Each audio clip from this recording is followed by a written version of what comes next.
Hello, it is me, Lucas, again with my peer Max, my colleague Max, and this is our long-awaited final video of the Chapter 2 unit in Biology SL. This is going to be our final video of this series, and this is going to be the end of Semester 1 unit basically. Do note that we'll only get halfway through Chapter 2 because part of Chapter 2 is learned towards the end of the semester, and the rest of Chapter 2 is learned during the second semester. So, to start off, we'll start with Chapter 2.1, which is the Molecules to Metabolism chapter.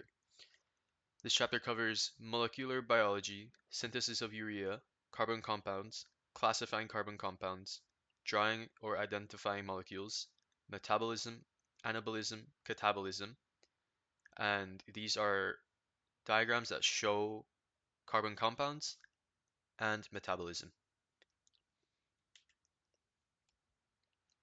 So to begin, let's move on to molecular biology.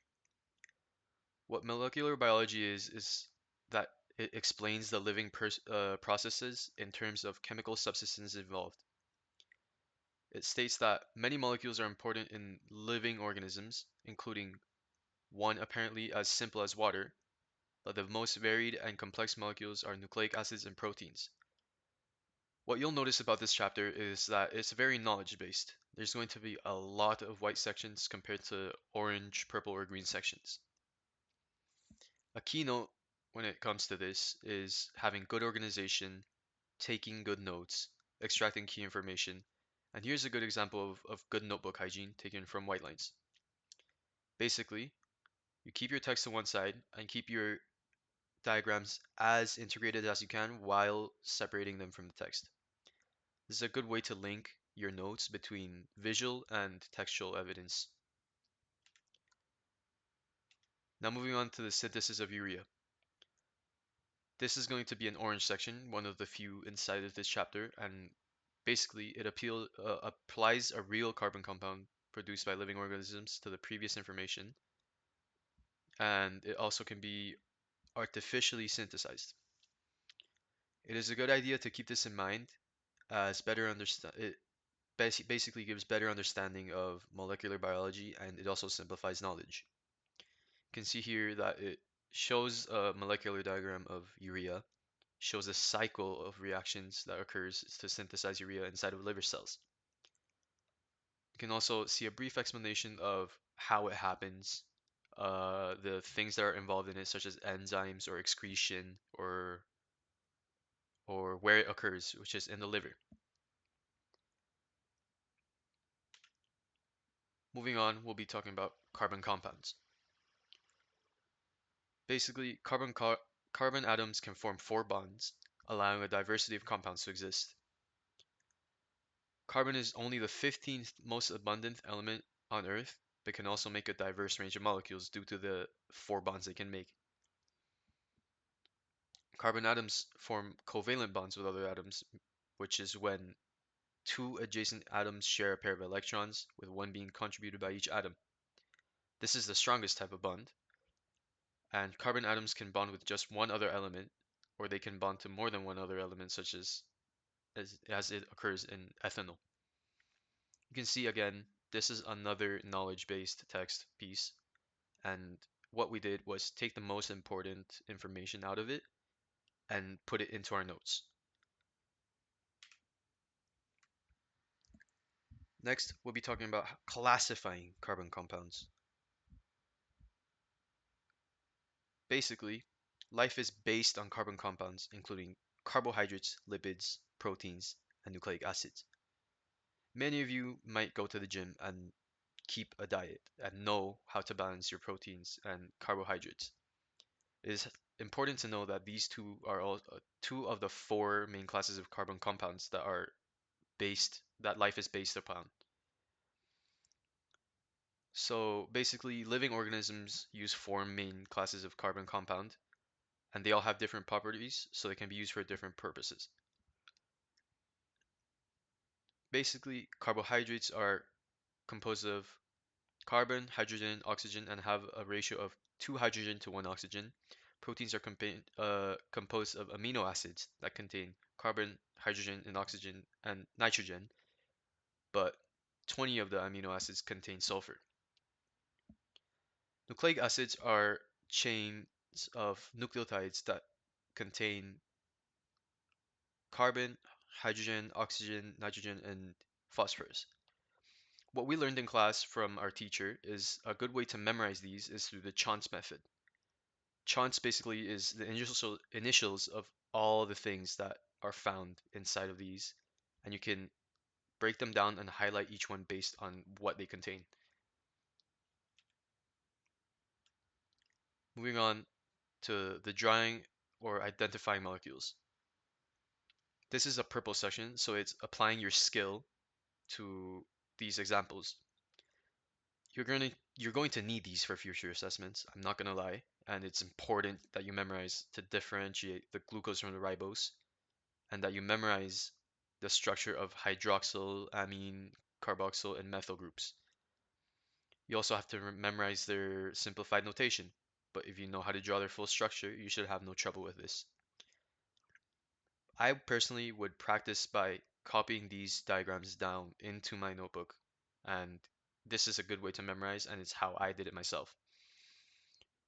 Basically, this is a large purple section, and it shows you how to draw each one of the molecules. Now, for identifying molecules, it basically teaches you how to differentiate carbohydrates, lipids, proteins, and others.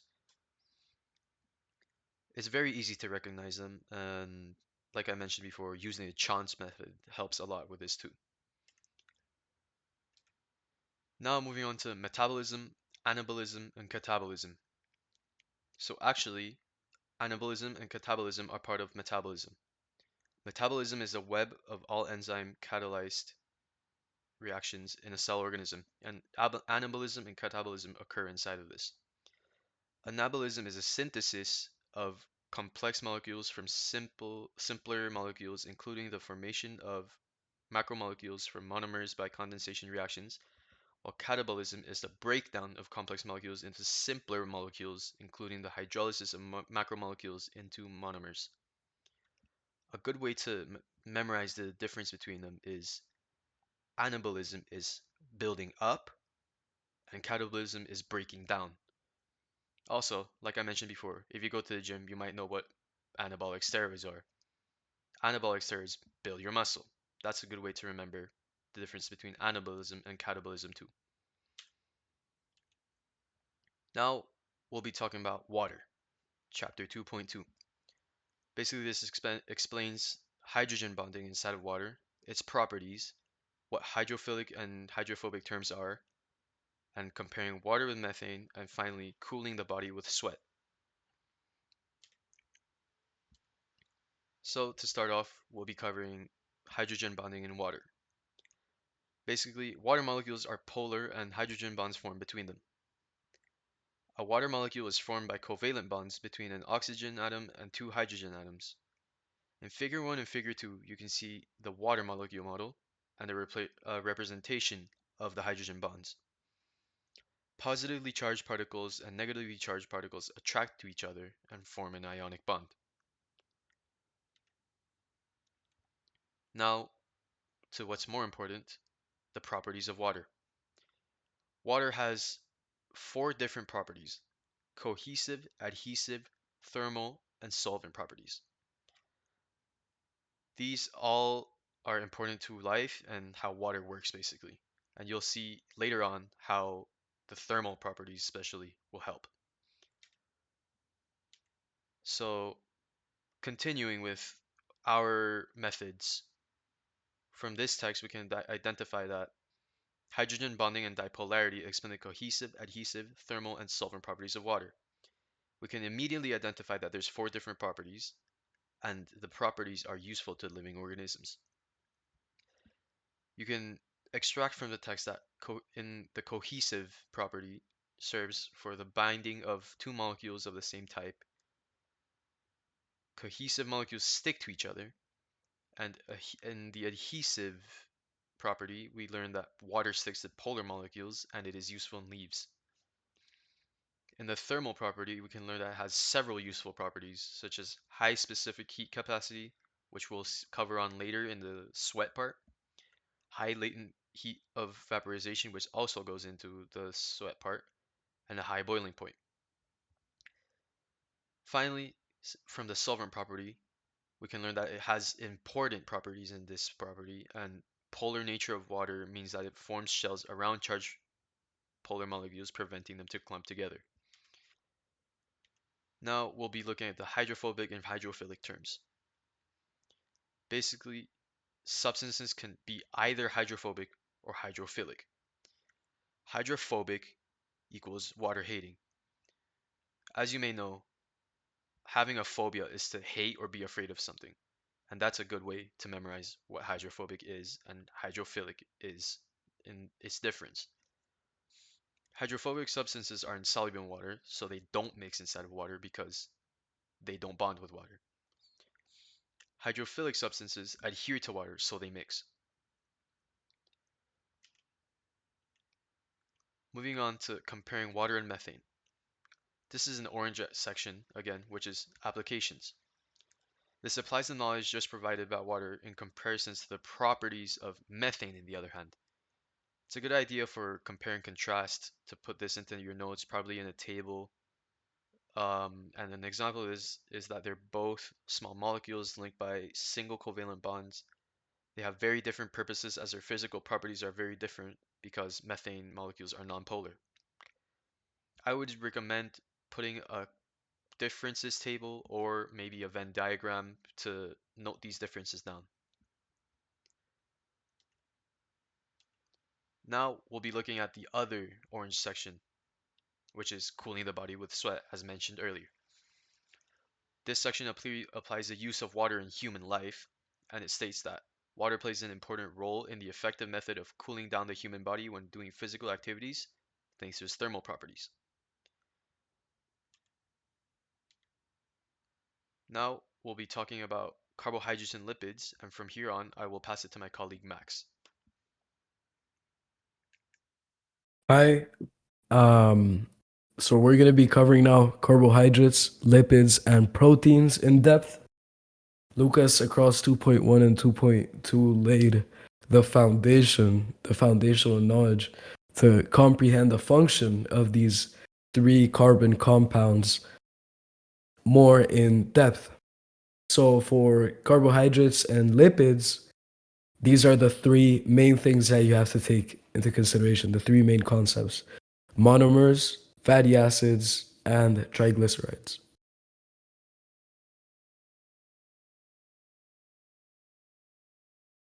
So let's get an overview of carbs.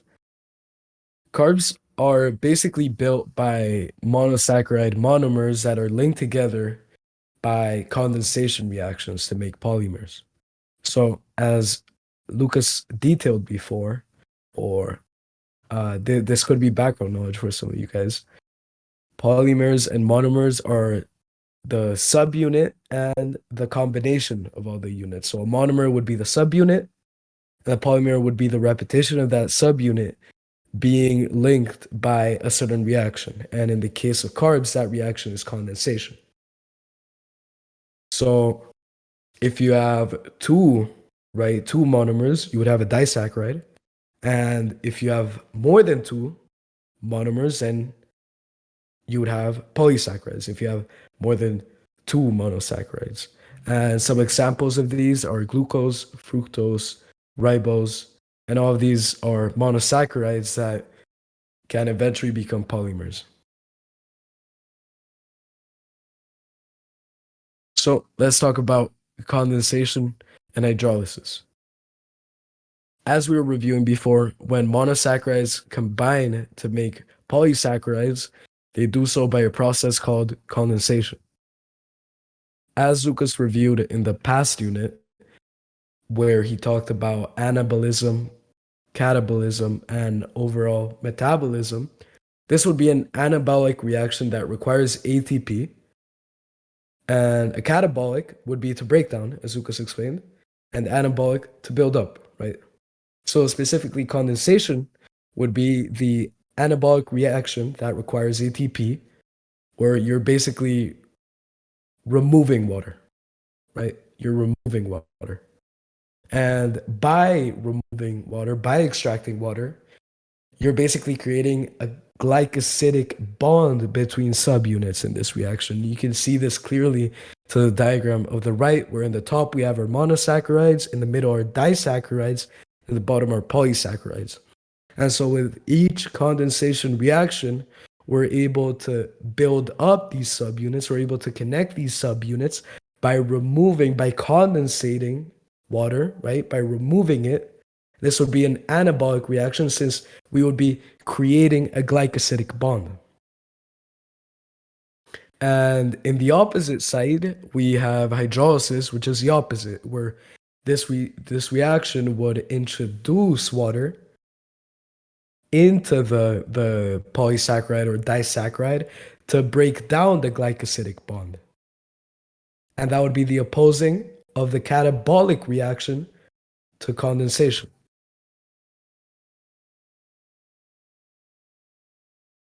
Now let's have an overview of lipids. In the case of lipids, lipids are formed by triglycerides, and triglycerides are formed by condensation from 3 fatty acids and 1 glycerol.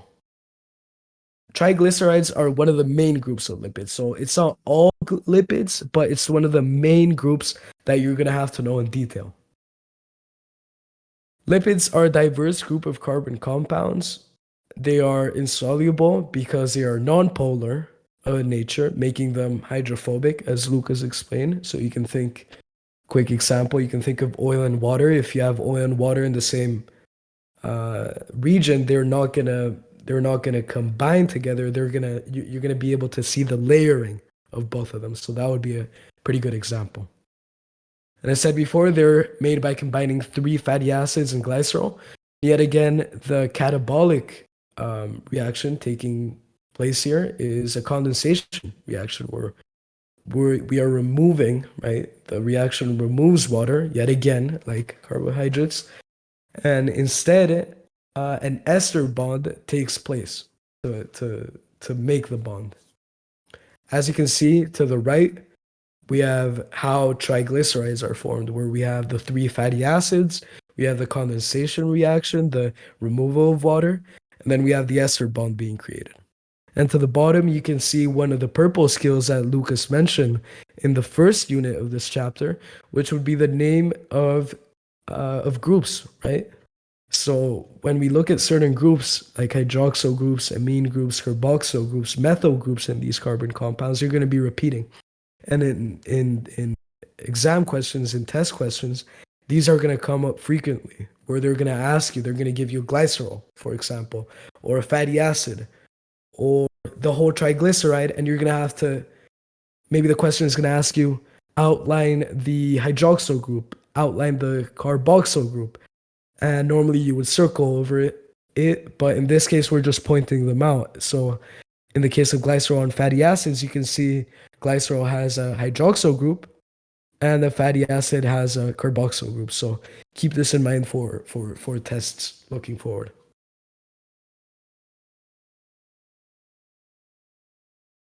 Okay, so this is an orange section, application section of the textbook. As Lucas mentioned in his in 2.1 and 2.2, you might have noticed there's a lot of orange sections, and this is not a coincidence.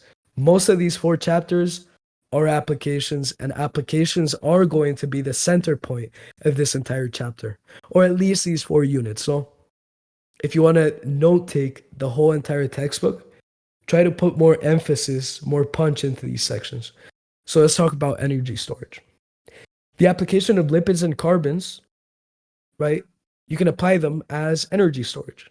And both of these specialize in different ways. So let's look at the specialization of lipids first.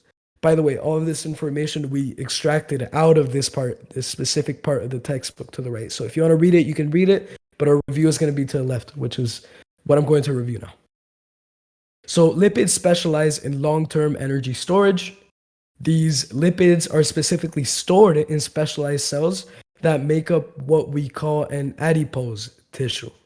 Why? Well, two main reasons. The amount of energy released in cell respiration per gram of lipids is double the amount released per gram of carbs. So therefore, the same energy stored, you can store the same amount of energy, yet lipids take up half the mass that a carb would take. So if this is going to stay in your system, if this lipid storage is going to stay in your cells, in your adipose tissue for long periods of time, then ideally this wouldn't be detrimental to your overall weight, which is why lipids are favored in the long term. Secondary roles of lipids are also things that you have to take into consideration, such as insulators, as they are prone conductors of heat, so they can keep us warm or they can keep other organisms warm, or as shock absorbers, since lipids are liquid at body temperature, so they can absorb shock or impact. So now let's review the short-term specialization of carbs. So why do carbs specialize in the short term? Let's look at the case of glycogen, for example. This carb is used to store energy in the liver and other muscles.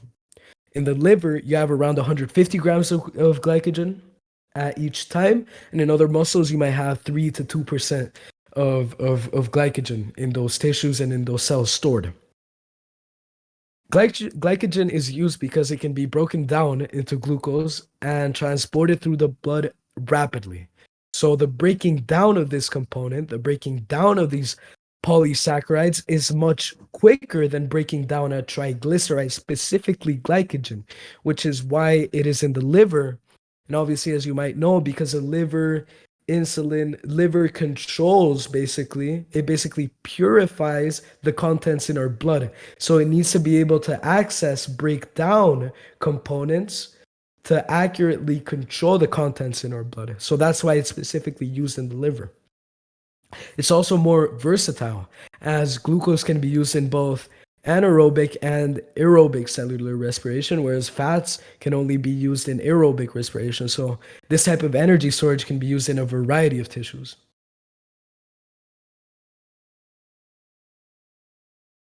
This is a quick part of the textbook. This is a purple scales part of the textbook, BMI.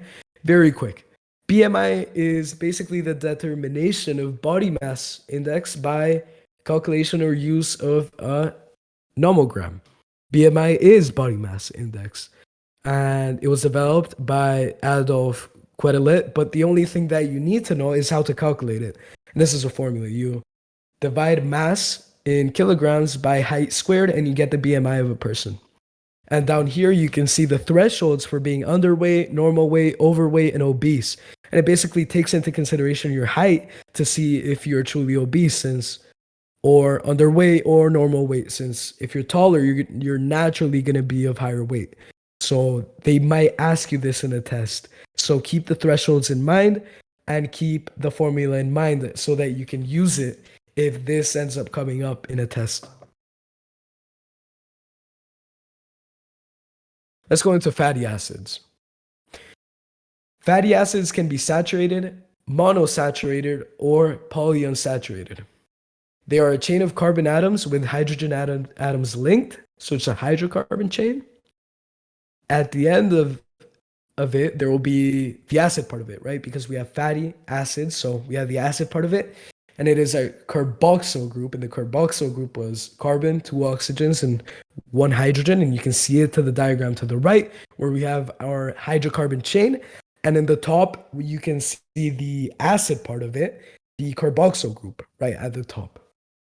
And fatty acids with one single bond with as much hydrogen as possible are saturated. So fatty acids with only single bonds, no double bonds, and as much hydrogen as possible are saturated. And the example in the diagram to the right is the one on the left. And then fatty acids with specifically one carbon double bond are monosaturated. You can see that example in the right of the diagram where you only have one double bond right in the middle of the hydrocarbon chain. And then fatty acids that have more than one carbon double bond are polyunsaturated, and that would be the example in the middle. Let's specifically talk about unsaturated fatty acids. And by the way, you need to remember the differences between all of these, between saturated, polyunsaturated, monosaturated. But let's look at the category of unsaturated fatty acids. So these types of fatty acids can either be cis or trans. So if we have hydrogen in carbon double bonds pointing towards the same side, then it's cis. And you can see in the diagram to the right in the top part where both of the hydrogens in that double, we have the carbon double chain, and out of the carbon double chain, we have two hydrogens pointing upwards out of each carbon. So they're pointing to the same direction, so they're cis. But in the bottom example, they're pointing to different directions. And if that's the case, then it's going to be trans. What does this mean? Well, triglycerides with cis unsaturated fatty acids are worse at packing together because they bend, as you can see in the diagram in the top, because they don't balance out because they're both pointing upwards, they're going to bend, right? So this makes it worse at packing together. You can think of it, if you have a bunch of sticks and all the sticks are linear, then you can just group them up really nicely. But then if the sticks suddenly separate and go towards different directions, if they bend, then they're going to be much harder to group up because you're going to have different sticks that are bending, breaking at different points, and you're not going to be able to pack them together as well. So the consequence is cis unsaturated, right? The ones that bend are worse at packing together and therefore have a lowering melting point. So they're liquid at room temperature. And trans are better at packing together, so triglycerides occupying them have higher melting points and are solid at room temperature. You should also investigate which ones are healthier and which ones are more detrimental to your health. So check that out online, as that might come up in a test or quiz. Okay, so for the next unit, let's go into proteins in depth. Within this unit, we're going to be covering polypeptides, amino acids, and the synthesizing of proteins. The proteome is HL content. We're not sure if it's HL content, but at least in the SL class, it wasn't covered, but it is in the textbook. So we assume that it is HL content. Okay, so let's start with amino acids and polypeptides. Basically, amino acids are linked together by condensation to form polypeptides. This happens on ribosomes in a process called translation, which is going to be covered in 2.7. This semester is only up until 2.4, so out of the 4 carbon compounds, you're only going to see lipids, carbs, which we already saw, and now proteins. And then genetic material, you're going to see next semester. And part of that unit is translation. Polypeptides is a main component of proteins, and they may or may not have more than one. Yet again, condensation is the reaction that creates, in this case, it's a peptide bond. So we add the glycosidic bond, we add the ester bond for lipids, glycosidic for carbs, and now in the case of amino acids and proteins, we have peptide bonds. And the single bond is specifically the single peptide bond is between the carbon and nitrogen atom in the carboxyl and amino group or amine group in the amino acid, which we're going to be looking at the structure later on. But if you want to see a structure, it's to the right here. The R part of the structure is what makes it special, but we're going to go into detail of that later. Okay, so when you have to draw peptide bonds, this is a skill, but it doesn't show up much in the course. But you may be asked to do it. In this case, you just have to draw a molecular diagram to show the formation of one. So you can either show the R group or you don't have to show the R group. In the cases of figures shown in the bottom, the R group is being shown as a specific protein is being shown, but you don't have to show it. You only have to show the two amino acids and the nitrogen carbon connection in the middle, the bond, right? As long as you do that, you're going to get the points for the peptide bond as long as you have the carboxyl, the amine group connecting, and you have those groups correctly drawn. And if you can outline that the peptide bond is between the nitrogen and carbon of both amino acids, you're fine. You're going to get points for it. Now let's look at the diversity of amino acids. There are 20 different amino acids in polypeptides synthesized again on ribosomes, which is content for 2.7. All amino acids share structural features, as we were talking about before in the drawing peptide bonds. You're going to have the hydrogen atom, you're going to have the amine group, and you're going to have a carboxyl group shown to the right.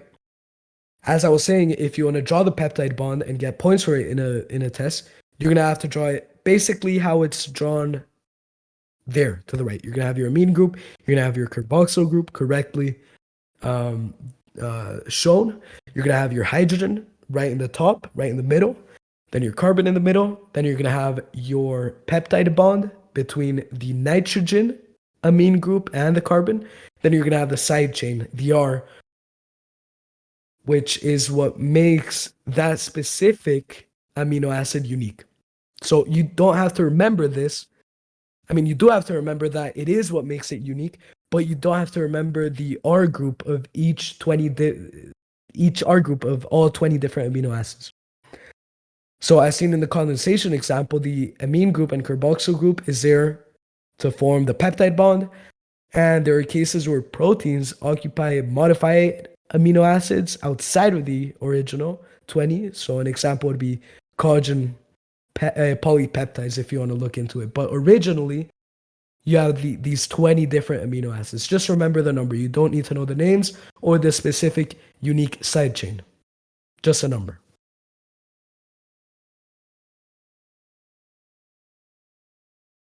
Yet again, looking into the diversity, this is a brief paragraph in the textbook, so if you want to read it, you can read it. But the whole point of this part of the textbook is just to establish that amino acids can be linked together in so many sequences that it pretty much gives an infinite amount of possible polypeptides. It's ridiculous. So they go into the calculations here, but essentially the conclusion at the end, if we read the last and first sentence, is that if we add all the possible sequences for other numbers of amino acids, then the number is effectively infinite.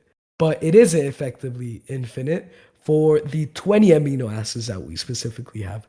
But even with those 20 specific amino acids used in polypeptides, as the textbook says, it's a mind-boggling large number. It's 20 to the power of 400. So that's that part of the textbook.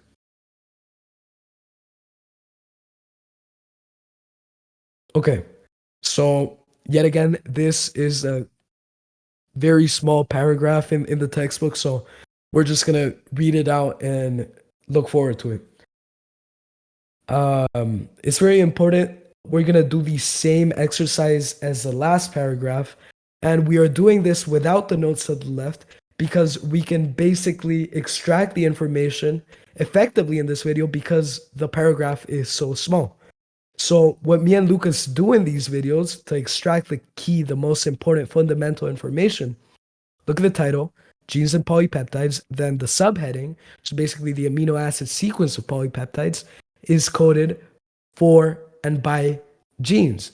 So then we can go ahead and start skim reading, but we're going to give specific emphasis to the last few sentences where the real conclusion is. So here, the conclusion would be that Genes have other roles, but most genes in a cell store the amino acid sequence for a polypeptide, and they use that genetic code to do this. So in theory, a polypeptide with 400 amino acids should require a gene with a sequence of 1200 bases. So it's basically saying polypeptides, right, are sequenced by genes through amino acids. And you're going to look at this more in depth in 2.7, but just keep that relationship in mind. Genes, then translation, then amino acids, then polypeptides, and then proteins. But this is going to be more in depth in 2.7 the next semester. Okay, let's look at proteins. This is very quick because we already looked at the structure of proteins. So a protein may consist of a single polypeptide or may be linked to another.